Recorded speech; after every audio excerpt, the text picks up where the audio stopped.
जय राम जय जय राम। बोले शंकर भगवान की जय। पार्वती पते हरे हरे महादेव। बाबा सूत जी सोनत आदि ऋषि मुनियों के समीप तीर्थराज प्रयाग में कथा सुना रहे और कहते भगवान शंकर का जो 11वां रुद्र है उस 11वें रुद्र की अवतार कथा सुना रहे। कि कहते हैं एक कल्प में त्रेता युग में नारद जी ने नारायण हरि को श्राप दिया और हमने आपको नारद मोह की कथा में ये कथा सुनाई कि नारायण हरि को क्या श्राप दिया। कहा कि जिस तरह मैं स्त्री के वियोग में रो रहा हूं उसी भांति तुझे रोना पड़ेगा। और नारद जी ने श्राप दिया कि जो तूने मेरा बंदर का रूप बनाया है ऐसे कहना चाहिए कि बंदर बिगाड़ करेंगे, बंदर तेरा नुकसान करेंगे।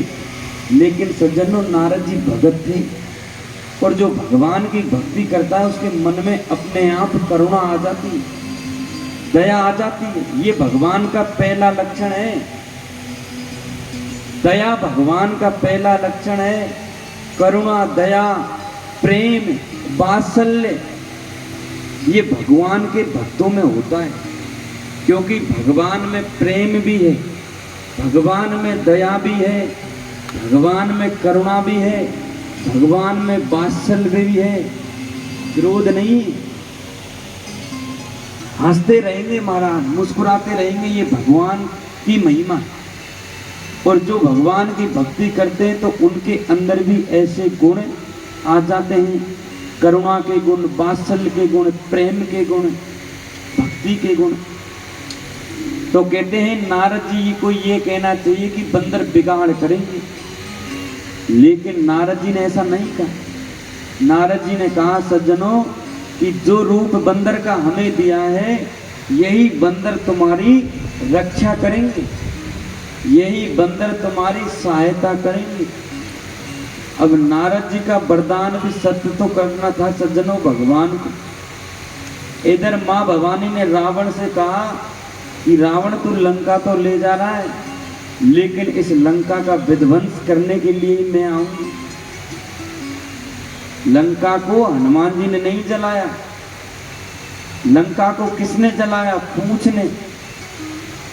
और पूंछ कौन थी? शक्ति थी जो भगवान शंकर के साथ जुड़कर आ गई। इस तरह कहते हैं कि भगवान श्रापों को, वरदानों को पूरा करते हैं ऋषि मुनियों के। बाबा सूत जी कहते हैं हे सोनक आदि ऋषि मुनियों, कहते हैं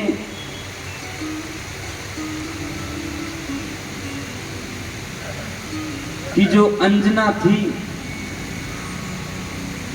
अहिल्या की पुत्री,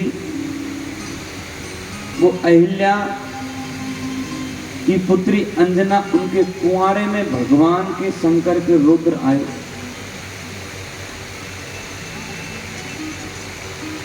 कहते हैं सज्जनों एक समय कहानी है, कथा है कि इंद्र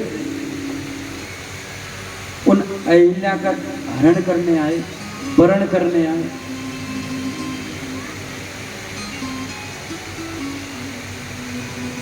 गौतम मुनि की पत्नी अहिल्या का हरण वरण करने जब इंद्र आए, कहते हैं सज्जनों प्रीति पुरा तत् लखी ने जाई। अब ये अहिल्या कौन थी पहले ये तो पता होना चाहिए। क्यों इंद्र इनका हरण वरण करने आए? कहते हैं ये स्वर्ग की अप्सरा थी जो इंद्र के पास रहती थी। ब्रह्मा जी ने इन अप्सराओं को कहा और ब्रह्मा जी ने एक श्राप दे दिया कि तुझे पृथ्वी पे जाना पड़ेगा और पृथ्वी पे जो भक्त होगा, ज्ञानी होगा, तपस्वी होगा, कहते हैं गौतम ऋषि के भाग्य में ये स्वर्ग की अप्सरा पत्नी लिखती ब्रह्मा ने।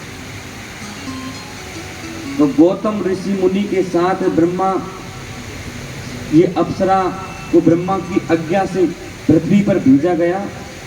गौतम ऋषि से विवाह करवाया गया और गौतम ऋषि के साथ जीवन जीने लगी महाराज। गौतम ऋषि गौ रक्षक थे, गौ का पालन करने वाले थे और गौ की रोज सवेरे 7 परिक्रमा देते थे। जो व्यक्ति गौ की 7 परिक्रमा देता है उसकी पृथ्वी की 7 परिक्रमा लग जाती है। पूरे तीर्थ धाम उस परिक्रमा में आ जाते हैं।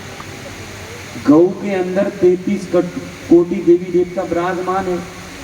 गंगा जी भी उसमें बस रहे, शंकर जी भी बस रहे, इंद्र भी बस रहे, भोले बाबा भी बस रहे, ब्रह्मा भी बस रहे, देवी देवता सब बस रहे हैं। तो सज्जनों, गौ माता मिले, गौ माता को प्रेम से